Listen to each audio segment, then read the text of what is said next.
প্রকৃতির এমন স্নিগ্ধতা নিঃশব্দে গল্প বুনে যায়। অবারিত প্রকৃতি আর এই নাগরিক জনপদ নতুন ভাবনার দ্বার খুলে দেয়। কিন্তু তবুও থেকে যায় কিছু শঙ্কা, কিছু অনিশ্চয়তা। তবুও কিছু মানুষ পথ হেঁটে যায় নতুন পথ খুঁজে নিতে, শঙ্কা অনিশ্চয়তার দেয়াল ভেঙে সম্ভাবনার পথে।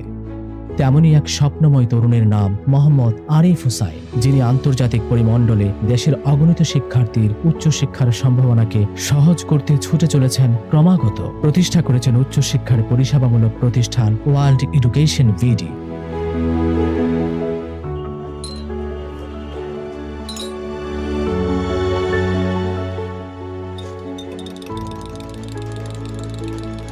মামা চাটা দেন।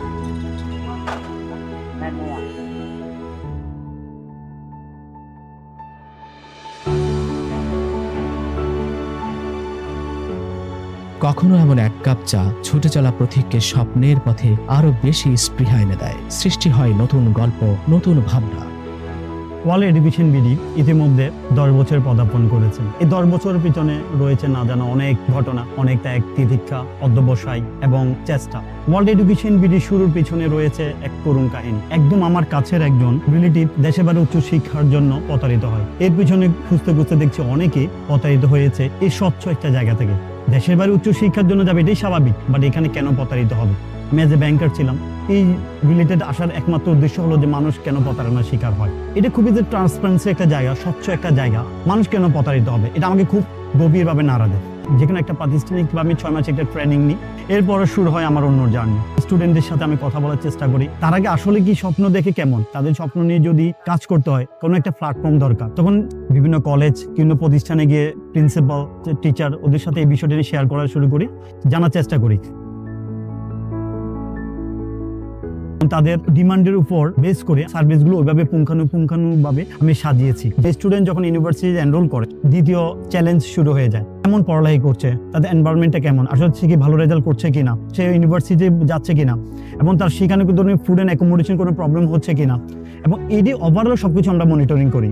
এবং ইয়ার শেষে একজন স্টুডেন্টের কেমন রেজাল্ট, বাবা মার যে স্বপ্নটা নিয়ে যারা গেল সেই স্বপ্নটা আসলে কি বাস্তবায়ন করতে পারছে কিনা, এই বিষয়ে আমরা মনিটরিং করি এবং স্টুডেন্টের অভিভাবকদের সাথে আমরা বসে এটা নিয়ে কনসাল্ট করি। একজন স্টুডেন্ট যখন ইউনিভার্সিটি কোনো কারণে যদি অসুস্থতা বোধ করে, সেটাও আমরা এখান থেকে মনিটরিং করে। এমনও হয়েছে মিড নাইটে রাতে 2টার পরে একজন ফিমেল স্টুডেন্ট অসুস্থ বোধ করেন, শ্বাস প্রশ্বাসের সমস্যা হয় তার। এই বিষয়টা নিয়ে ইউনিভার্সিটি আমাদেরকে ফোন করার পর তার বাবা মার সাথে বিষয়টি কনসাল্ট করে তাকে রাতে 2টা বাজেও আমরা মেডিকেল সেন্টারে ট্রিটমেন্টের জন্য পাঠাই। তো ইউনিভার্সিটির সাথে আমাদের সাথে এতটুকু ইন্টারকানেক্টেড, যে কোনো বিষয় নিয়ে আমাদেরকে ইনফর্ম করেন, আমরাও স্টুডেন্টকে মনিটরিং করতে পারি। যে কোনো সময় তাদেরকে আমরা সার্ভিস দিতে প্রতিজ্ঞাবদ্ধ। আমি এই অঞ্চলের মানুষ, আপনাদের লোক, দেশের বাইরে উচ্চশিক্ষার জন্য আমাদের পরামর্শ গ্রহণ করুন এবং আপনাদের পরামর্শ দিয়ে সহযোগিতা করবেন। আপনাদের আস্থা এবং বিশ্বাস নিয়ে ওয়ার্ল্ড এডুকেশন ভিডি এটা পারিবারিক বন্ধন করতে চায়। আশা করছি আপনাদের আন্তরিকতা এবং সহযোগিতা ও ভালোবাসা অব্যাহত রাখবেন, এই আশাবাদ ব্যক্ত করছি। তিনি মিশেছেন শিক্ষার্থীদের সাথে, শুনেছেন শিক্ষা নিয়ে তাদের নতুন ভাবনা, ছুটে গেছেন নানান শিক্ষা প্রতিষ্ঠানে শিক্ষকদের নির্দেশনা ও পরামর্শ নিতে। এভাবেই সততা, সম্ভাবনা ও তারুণ্যের শক্তি বুনে চলে আপনার উচ্চশিক্ষার নতুন নতুন গল্প।